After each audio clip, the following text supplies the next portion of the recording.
हरिंदर हरि जी,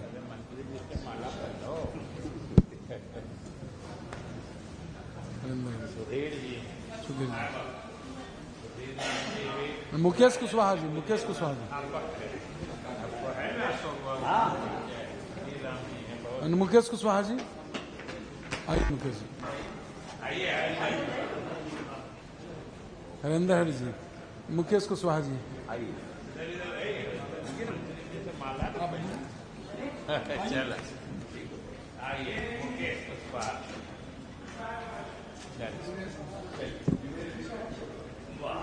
दिनेश राय जी हो। हाँ बोले थे पहले ही, नहीं आइए दिनेश राय जी। सबसे लंबे चौड़े। अगर भारत सरकार में भाजपा के बाद और कोई दूसरा तीसरा दल है मजबूत, तो वो जनता दल यूनाइटेड है, यानी एक अहम पार्टनर के रूप में है, निर्णायक भूमिका में है। तो जब आपकी बात ही नहीं सुनी जा रही है, ना बिहार को विशेष राज्य का दर्जा, ना 9वीं अनुसूची में, और मुख्यमंत्री जी तो हमारे साथ भी गए थे, उनके नेतृत्व में हम लोग सब गए थे हमारे प्रस्ताव पे प्रधानमंत्री जी से मिलने। उनकी तो मांग थी कि भाई जातीय गणना जो है पूरे देश में होनी चाहिए। तो आज तो मुख्यमंत्री स्थिति में है कि अगर मजबूती से अपनी बात को रखेंगे तो मोदी जी की हिम्मत नहीं है मना करने को। तो कम से कम क्या मुख्यमंत्री जाति आधारित गणना पूरे देश में चाहते हैं कि नहीं चाहते हैं, ये बताना चाहिए। तो ये तीनों सवाल को लेकर के पूरी तरीके से डबल इंजन की सरकार 6 महीने हो गई है, कुछ जो है इस विषय पे ये लोग काम नहीं कर रहे हैं, केवल सत्ता का मौज ले रहे हैं और बिहार की जो पिछड़ी आबादी है उनके साथ अन्याय कर रही है। हम लोग सच्ची लड़ाई लड़े, राष्ट्रीय जनता दल के लोगों ने जो कमिटमेंट किया था उसको हम लोगों ने मात्र 17 महीने के अंदर, चाहे नौकरी का मामला हो, चाहे स्वयं सहायता समूह के मानदेय को दुगुना करने का हो, चाहे जाति आधारित गणना कराने का हो, आरक्षण की सीमा को बढ़ाने का हो, हम सब लोगों ने उस काम को पूरा किया 17 महीने। लेकिन आखिर ऐसा क्या हो गया कि राष्ट्रीय जनता दल के हटते ही जब ये भाजपा और एनडीए डबल इंजन की सरकार आई तो सारे काम में जो है ताला लग गया। भारत सरकार मतलब जनता दल यूनाइटेड बीजेपी, इसमें बिहार की पार्टियां हैं एनडीए में, बिहार को ही वोट लेके अब बिहार को विशेष राज्य का दर्जा नहीं दे दिए, बिहार का ही वोट लेकर के सारा काम करके आरक्षण को 9वीं अनुसूची में नहीं डाला जा रहा, पैकेज नहीं दिया जा रहा अलग से। बजट में तरह तरह की बातें आई, जितना इंफ्रास्ट्रक्चर का पुराना मामला जो हमने उठाया वही सारा उसी टाइम हो गया था, उसी चीज को दोहराया गया, खाली नोट कवर बदल दिया गया।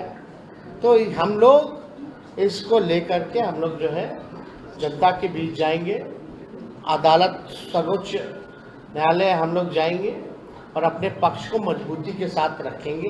विशेष पैकेज या विशेष मदद दिलाने की बात हो, ये सब मांग किनकी सोच से निकला है, किनके कारण निकला है, हम नहीं समझते हैं कि बिहार का कोई भी आदमी ऐसा होगा कि ये नहीं समझ रहा है कि ये किसके कारण शुरू हुआ था। और ये बात इसलिए ज्यादा उभर कर एक बार फिर से सामने आ रही है क्योंकि अब ये सब चीजें फलित हो चुकी हैं, जातीय गणना पूरी हो चुकी है, उसके आंकड़े आ चुके हैं, उन आंकड़ों के आधार पर आरक्षण की सीमा बढ़ाई जा रही है। तो अब एक ही चीज बच गई है जिसकी तरफ अशोक जी इशारा कर रहे थे कि ये श्रेय लेने की होड़ चल रही है।